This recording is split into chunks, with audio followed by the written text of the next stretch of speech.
Hey guys, it's Daryl here from eFlexFuel and we're live at Shift Sector. I have Rob here and we recently installed the eFlex Plus kit into his Camaro.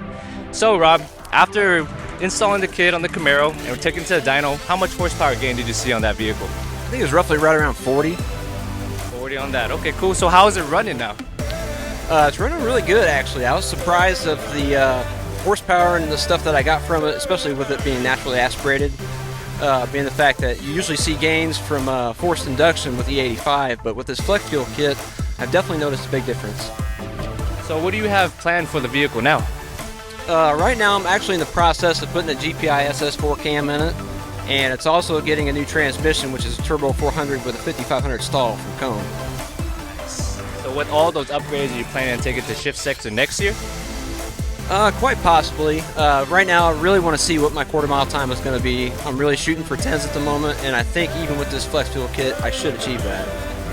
So with the flex fuel kit installed, would you recommend to your team and to your group? Absolutely. Perfect, guys. So you heard it here on the Camaro, 40 horsepower on the dyno. Find our website, eFlexFuel.com. Follow us on Instagram on all our social handles at eFlexFuel. Stay tuned.